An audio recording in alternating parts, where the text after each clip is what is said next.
आप लोग? विभाजन आप लोग सुने होंगे।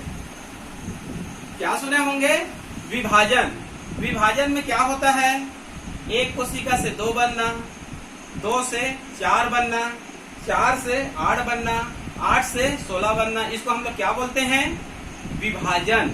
लेकिन क्लीवेज लगभग विभाजन ही है, लेकिन इसको क्लीवेज नाम क्यों दिया गया है? इसका मेन अर्थ यह होता है, यहाँ पर कोशिका को विभाजन तो होगा और कोशिका की संख्या भी बढ़ेगा, लेकिन कोशिका की आकार क्या रहती है? वही रहती है। कोशिका की संख्या बढ़ेगा, लेकिन कोशिका की आकार वही रहती है, तब इसको क्या कहा जाता है? क्लीवेज। जैसे चित्र को देखिए, ये कोशिका है, ये भी कोशिका है, ये भी कोशिका है, ये भी कोशिका है, ये भी कोशिका है। देखिए इस पांचों चित्र को देखिए, इन 6 चित्रों को देखिए, यहाँ पर आकार वही है कि नहीं है? आकार लगभग वही है, लेकिन अंदर में कोशिका की संख्या बढ़ी कि नहीं बढ़ी? बढ़ गया है। देखिए 1, 2, 4, 8, 16। तो क्लीवेज किसको कहेंगे? एक प्रकार से डिवीजन ही है, लेकिन इसमें कोशिका की संख्या बढ़ती तो जरूर है, लेकिन कोशिका की आकार क्या रहती है? वही रहती है। तब इसके लिए कौन सा शब्द उपयोग करेंगे हम लोग? क्लीवेज। क्लियर? और याद रखेंगे क्लीवेज में कई बार यहाँ से क्वेश्चन आता है नीट में, जैसे कि हम लोग पढ़ रहे हैं मानव में। किसमें पढ़ रहे हैं? मानव में। ये क्वेश्चन आता है, मानव में क्लीवेज कैसे होता है? मानव में क्लीवेज कैसे होता है? तो आप लोग याद रखेंगे मानव में क्लीवेज कैसे होता है? Holoblastic equal. मानव में क्लीवेज कैसे होता है? Holoblastic equal. याद रखेंगे, इसका अर्थ यह होता है हिंदी में पूर्णभंजी समान। पूर्णभंजी समान। समझ में आ रहा है? मतलब एक कोशिका है, क्या है? एक कोशिका है। जब वो पूरी तरह से 2 कोशिका बन जाएगा। एक कोशिका है, होलोब्लास्टिक क्लीवेज के बाद एक कोशिका पूर्ण रूप से कितने कोशिका बन जाएगा? 2 कोशिका। और दोनों आकार में क्या रहेंगे? समान रहेंगे। तब इसको हम लोग बोलेंगे इंग्लिश में होलोब्लास्टिक क्लीवेज। क्या कहेंगे इसको? Holoblastic cleavage. क्लियर? उसके बाद जैसे आप लोग याद रखेंगे फ्रॉग में, मतलब मेंढक में। मेंढक में भी आता है क्लीवेज कैसे होता है, तो उसमें भी याद रखेंगे होलोब्लास्टिक अनइक्वल। होलोब्लास्टिक अनइक्वल मतलब असमान। और मानव में क्या होता है? होलोब्लास्टिक इक्वल मतलब पूर्णभंजी, और 2 कोशिका में बढ़ जाएंगे। यहीं पर पक्षी में याद रखना, रेप्टेलिया में याद रखना, मतलब ऐसे अंडे जिसमें योग की मात्रा ज्यादा होती है। तो पक्षी के अंडे हैं, रेप्टेलिया के अंडे हैं, और कहना चाहिए कुछ कीटों के अंडे होते हैं। ये कहना चाहिए मेगालेसिथल होता है। मैक्रोलेसिथल मतलब योग की मात्रा क्या होती है? ज्यादा होती है। जिसमें योग की मात्रा ज्यादा होती है उसमें मीरोब्लास्टिक क्लीवेज होगा। होलोब्लास्टिक क्लीवेज नहीं होगा, मीरोब्लास्टिक क्लीवेज होगा। और मीरोब्लास्टिक क्लीवेज मतलब हिंदी में होता है अपूर्णभंजी। मतलब योग की मात्रा उसमें इतनी अधिक होती है कि 2 कोशिका में नहीं बढ़ पाती है।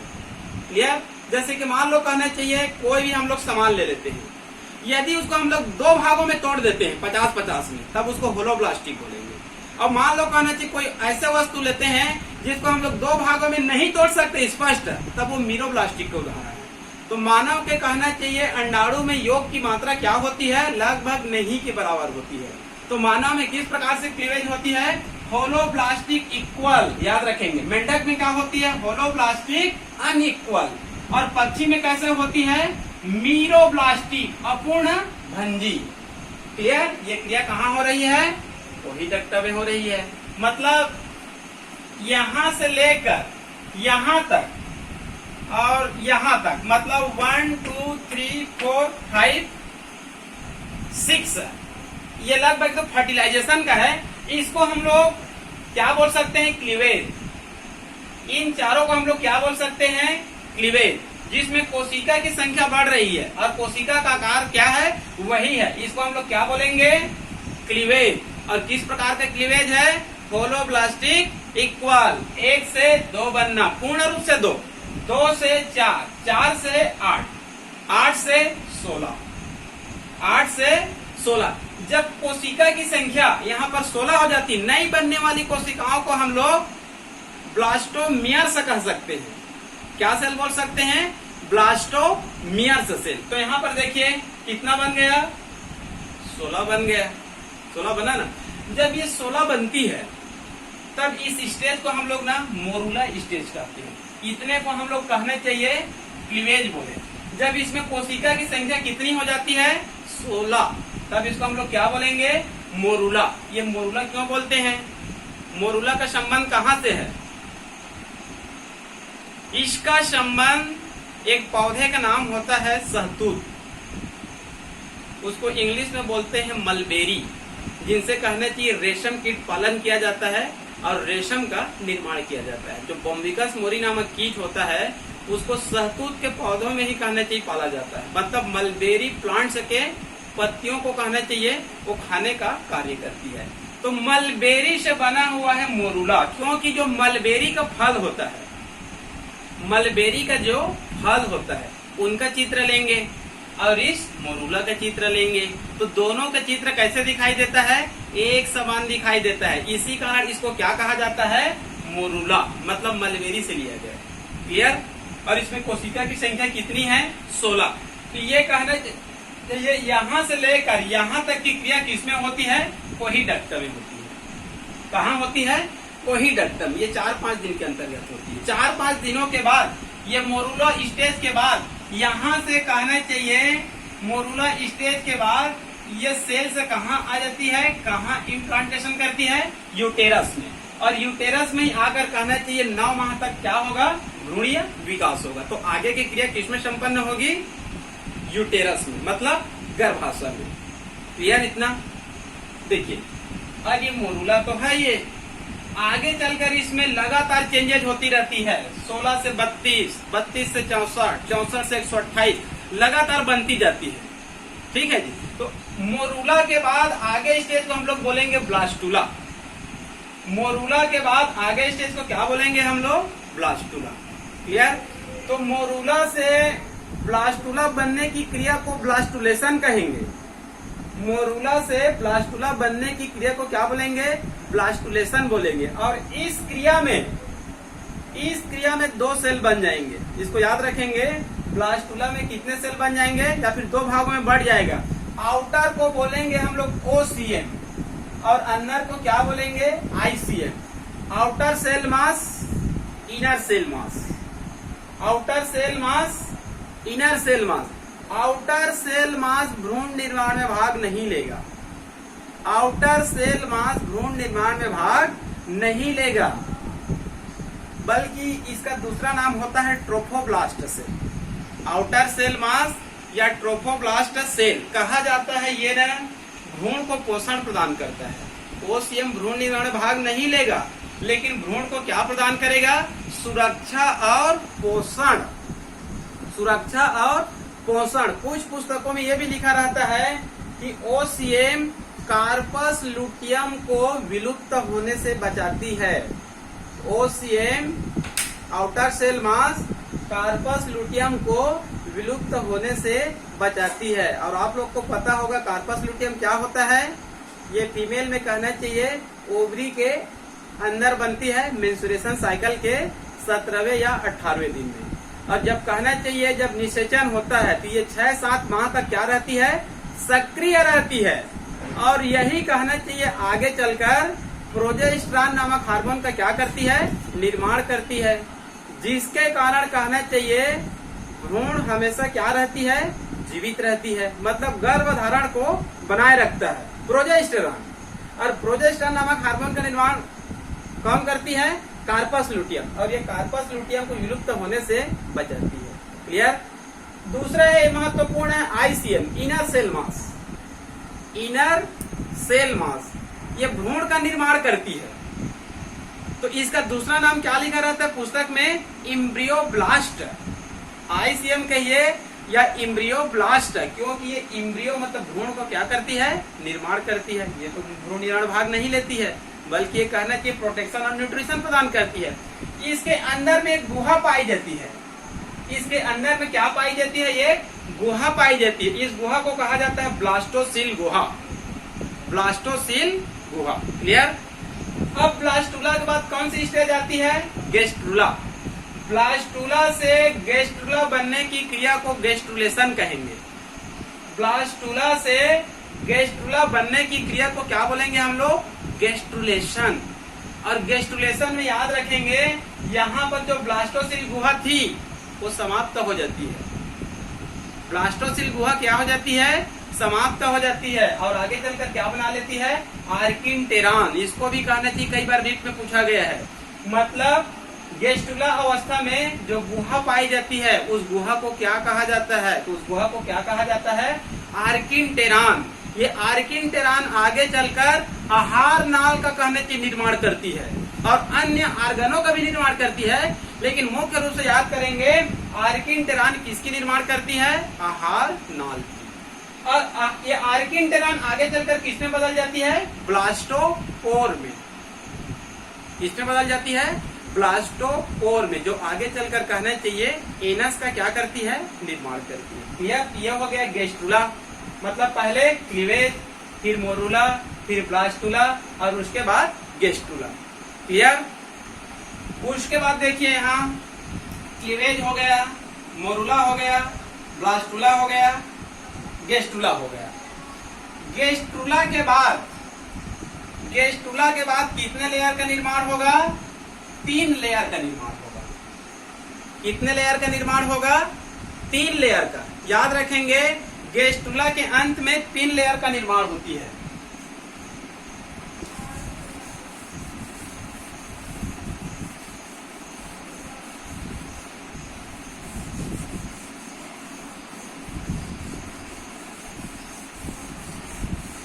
गेस्ट्रुला के अंत में कितने लेयर का निर्माण होती है?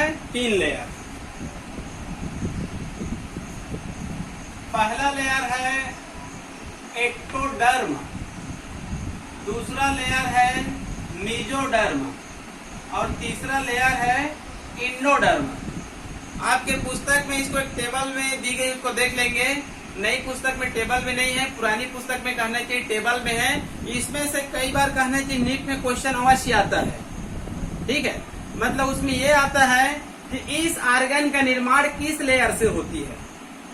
इस आर्गन का निर्माण किस लेयर से होती है?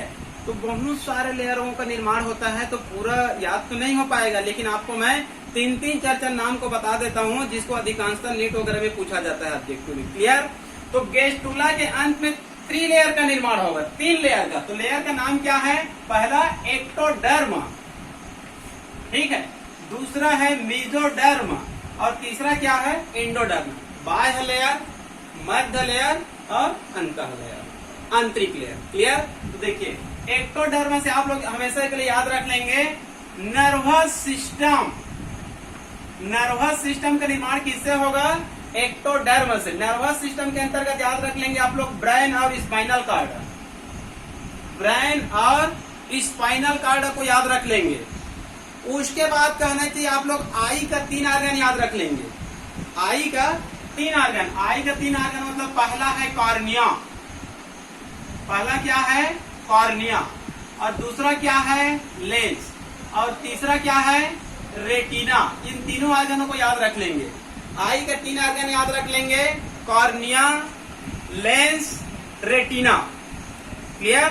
तो ये कहना चाहिए नर्वस सिस्टम के अंदर याद रख लेंगे ब्रेन और स्पाइनल कॉर्ड। इन आर्गनों का निर्माण किससे होगा? एक्टोडर्म से होगा। इसको अधिकांश पूछा जाता है नर्वस सिस्टम का निर्माण किससे होता है। जो स्टूडेंट नहीं पढ़ा रहता है ऐसी तुक्का लगाता है तो इंडोडर्मा को तुक्का लगाता है, क्योंकि ब्रेन शरीर के अंदर में होती है। ठीक है, लेकिन उससे मतलब नहीं है, इसको याद करके रखना। मीजोडर्मा। मीजोडर्मा से आप लोग याद रख लेंगे किस किस आर्गन का निर्माण होता है? हार्ट। किसका निर्माण होगा? हार्ट, ब्लड और blood vessel. Heart, blood, blood vessel, kidney, testis, ovary और वर्टिब्रल कॉलम मतलब रीढ़ की हड्डी, बैकबोन, इन सब का कहना चाहिए मेसोडर्म से होती है। Heart, blood, blood vessel, kidney, testis, ovary, vertebral column, vertebral मतलब कसरत दंड, मतलब ये रीढ़ की हड्डी, बैकबोन को कहते हैं। क्लियर। उसके बाद आप लोग एंडोडर्म से याद रख लेंगे लीवर मतलब यकृत, पेनक्रियास अग्नाशय। क्लियर। पिट्यूटरी ग्लैंड से का कुछ भाग, थायराइड ग्लैंड से का कुछ भाग, पैराथायराइड ग्लैंड से का कुछ भाग, इनका निर्माण किससे होगा? एंडोडर्म से, मतलब liver, pancreas, pituitary gland, thyroid gland, parathyroid gland, इन सब के कुछ भागों का निर्माण एंडोडर्म से होगा। और याद रख लेंगे इसमें स्टोमक, इंटेस्टाइन मतलब आहार नाल के भागों का भी निर्माण किससे होगा? एंडोडर्म से होगा। क्लियर। तो गैस्ट्रुला के अंत में 3 लेयर का निर्माण होगा, ectoderm, mesoderm, endoderm. In layer से कहना चाहिए शरीर के सभी ऑर्गनों का निर्माण धीरे धीरे होता जाएगा। क्लियर। उसके बाद अगला चरण है गैस्ट्रुला के बाद भ्रूण का निर्माण होगा। गैस्ट्रुला के बाद भ्रूण का क्या होगा? फॉर्मेशन होगा। तो इसको याद करने की आवश्यकता नहीं है, केवल इसको आप लोग ऐसे याद रख लेंगे। गैस्ट्रुला के अंतिम समय तक भ्रूण कहना चाहिए 3 माह का हो जाती है। गैस्ट्रुला के अंत तक भ्रूण कितने माह की हो जाती है? 3 माह की। ठीक है। तो इसको आप लोग ऐसे लिख देंगे, 4थे, 5वें, 6वें माह में श्वसन तंत्र बनना प्रारंभ हो जाता है, डाइजेस्टिव सिस्टम बनना प्रारंभ हो जाता है, नर्वस सिस्टम बनना प्रारंभ हो जाता है, उत्सर्जन तंत्र बनना प्रारंभ हो जाता है। क्लियर। आगे चलकर लिख देंगे 6वें, 7वें, 8वें माह तक ये जो विभिन्न प्रकार के तंत्र होते हैं हमारे शरीर में 12-15 की संख्या में, ये लगभग 90% क्या हो जाती है? 95% क्या हो जाती है? बन जाती है। क्लियर। इसको एकदम शॉर्टकट लिख देंगे। एक बार पूछा गया था नीट में, भ्रूण में हार्ट बीटिंग कब प्रारंभ होती है? जब भ्रूण कहना कि माँ के गर्भ में रहती है तो उसमें हार्ट बीटिंग कब प्रारंभ होती है और उसको कब सुना जा सकता है? तो उत्तर में था जब भ्रूण कहना चाहिए 6वें माह में होती है। जब भ्रूण कहना चाहिए 6वें माह में होती है, 6 माह की होती है, तो उसमें हार्ट बीटिंग क्या हो जाती है? प्रारंभ हो जाती है, जिसको डॉक्टर कहना चाहिए स्टेथोस्कोप से क्या कर सकता है? सुन सकता है। और हार्ट बीटिंग एक बार प्रारंभ हुआ वो जीवन के अंतिम समय तक हार्ट बीटिंग चलती रहती है। क्लियर। अब उसके बाद 8वें माह के बाद 9वें माह आ जाती है। 8वें माह के बाद 9वें माह आ जाती है। तो इस बीच में क्या होगा? भ्रूण का पोषण होगा। 3रे, 4थे, 5वें, 6वें, 7वें, 8वें, 9वें, इस बीच में क्या होगा जी? भ्रूण का पोषण होगा। तो भ्रूण का पोषण कहना चाहिए किस ऑर्गन से होता है? भ्रूण का पोषण किस ऑर्गन से होता है उसको मैं बता रहा हूँ, उसको भी आप लोग याद कर लेंगे। ये पुस्तक में कुछ दिया गया है, भ्रूण का पोषण। भ्रूण का पोषण कहना चाहिए मुख्य रूप से 2 ऑर्गन से होगा। कितने ऑर्गन से होगा? 2 ऑर्गन से होगा।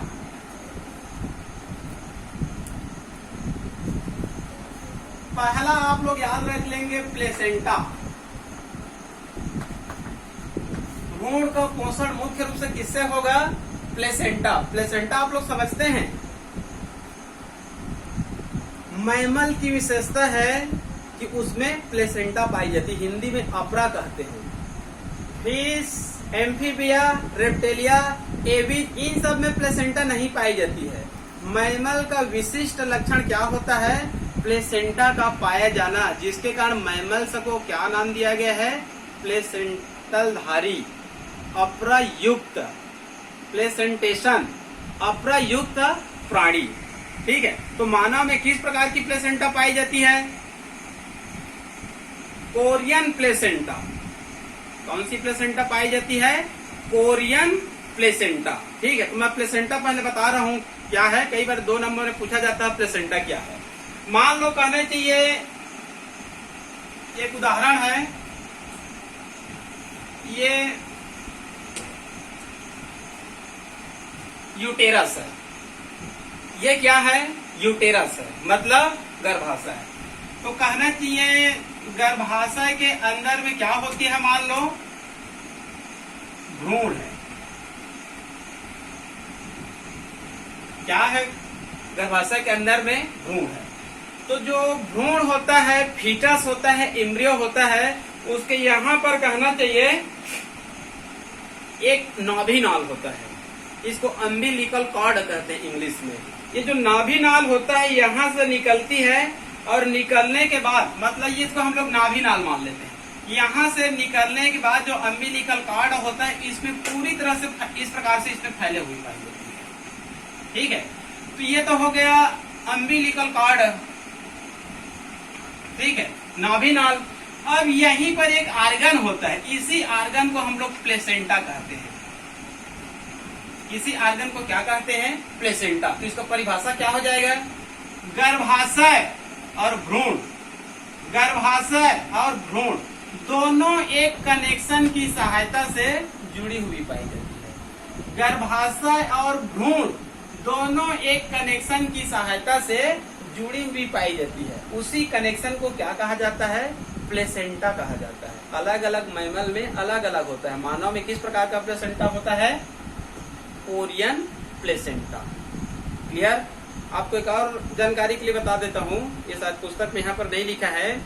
जब कोई माँ गर्भ धारण करती है तो हमको कैसे पता चलता है? क्या टेस्ट करेंगे तो पता चलेगा?